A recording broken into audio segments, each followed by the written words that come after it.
안녕하십니까, 법알목 가이드의 박남주입니다. 이번 영상은 드라마 펜트하우스를 통해 대중들에게 많이 알려진 박은석 씨의 동물 파양 논란에 대해서 다뤄보고자 합니다. 박은석 씨는 급상승한 인기를 바탕으로 나 혼자 산다에 출연하게 됐는데요. 여기에 박 씨가 기르고 있는 모해, 모하니라는 고양이 2마리랑 몰리라는 골든 리트리버 1마리가 나와서 귀여운 동물들과 함께 혼자 살고 있는 아주 멋진 한 남자의 아주 아름다운 광경이 공개가 됐습니다. 시청자들의 반응도 엄청 뜨거웠고요. 근데 여기서 한 가지 문제가 발생했습니다. 박 씨와 서울예대 동창이라고 주장하는 사람이 쓴 글이 온라인에 퍼졌는데요. 이 글을 보면 박 씨가 대학 시절 여자친구가 마음에 안 들어 해서 비글을 작은 개로 바꾸었다 라고 무심히 말했다고 되어 있습니다. 이 동창은 동물 사랑하는 퍼포먼스는 안 했으면 좋겠다라는 식의 의견도 밝혔고요. 이런 글이 올라온 후에 반지하에 같이 살던 고양이 2마리, 토이푸들 로지, 샤페이 이사벨라, 대형견 데이지를 기르다가 파양했다는 의혹도 제기가 돼서 상습 파양을 하는 것이 아니냐라는 논란이 일어났습니다. 여기에 대해서 박 씨 회사 측에서 입장을 밝힌 게 있다고 하죠. 박 씨와 소속사 측에서는 처음에 이것이 사실이 아니다,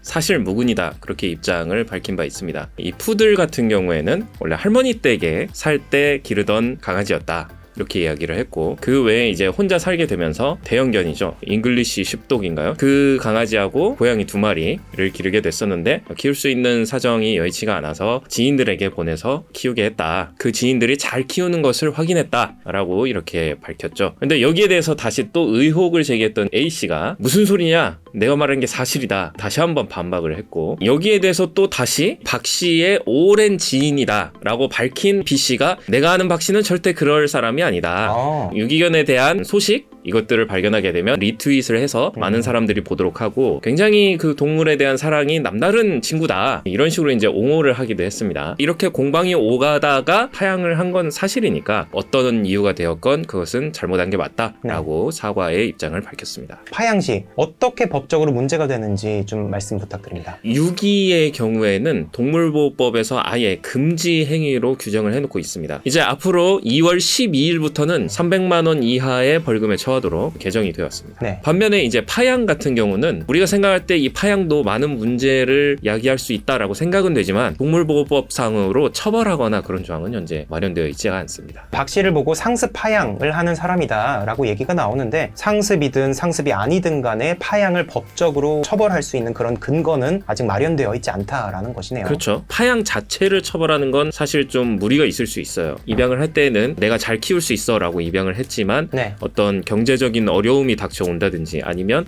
알고 보니 내가 잘 키울 수 있는 사람이 아니었어 라는 판단이 든다든지, 네. 여러 가지 이유로 다시 돌려보낼 수 있고, 그게 오히려 나을 수도 있거든요. 네. 더 나은 주인을 찾아준다면. 네. 네, 그렇기 때문에 파양 자체를 처벌하기는 쉽지 않을 것이다, 네. 그렇게 생각을 하고, 네. 다만 이제 파양과 관련해서 뭔가 다른 문제가 발생을 한다면 그 부분에 대해서는 처벌을 고려해 볼 수도 있겠죠. 파양 시에 책임비를 받는 경우도 있는데 뭐 이런 것도 문제가 전혀 없나요? 이 책임비에 대해서 처벌을 할 수 있느냐, 솔직히 좀 애매합니다. 유기동물에 대해서 금전거래를 하는 네. 이런 행위를 이제 금지하고 있기는 한데, 네. 과연 입양과 파양이 동물을 거래하는 것이냐, 그렇게 보기 힘들잖아요, 사실 힘듭니다. 왜냐면 네. 책임비라고 사람들이 많이 받는 것을 보면은 뭐 10,000원도 있긴 한데 뭐 50,000원, 100,000원 요 정도 선인 것 같은데, 그게 만약에 정말 판매를 목적이었다라고 한다면 가격이 더 비쌌겠죠? 그렇죠. 파양이나 입양, 파양, 재입양 절차에서 돈이 오갔다라는 정황을 가지고 관련 부처나 아니면 수사기관에서 이 사람을 기소를 했다라고 가정을 해봤을 때 재판 단계에서 이게 아주 치열한 그 쟁점이 될 겁니다. 말씀하신 대로 뭐 50,000원, 100,000원 이 정도는 경비라고 볼 수도 있고, 다른 여러 유기동물들이나 다른 동물들의 어떤 복지 차원에 쓰이는 그런 네. 돈이라고 볼 수도 있기 때문에 처벌되기가 쉽지 않겠다, 그런 생각이 듭니다. 파양을 하는 사람들은 정말 많고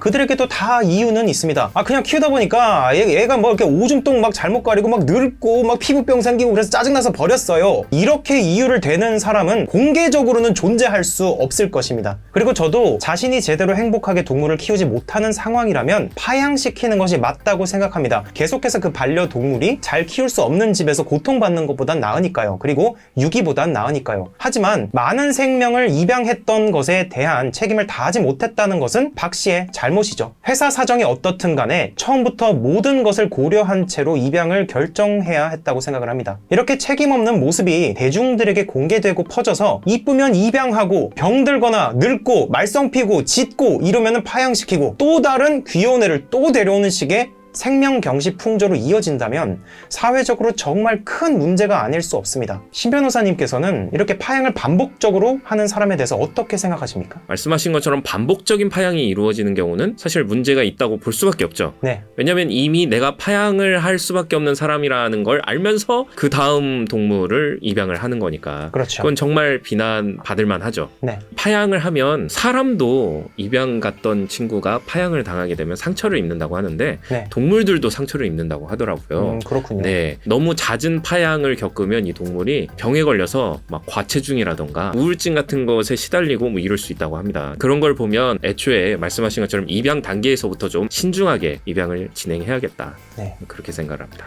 생명을 입양해서 가족으로 받아들이는 것 쉽게 생각할 문제가 아닙니다. 그들은 우리들만 바라보고 사는 존재들이죠. 오늘 영상은 여기까지입니다. 시청해주셔서 정말 감사드립니다.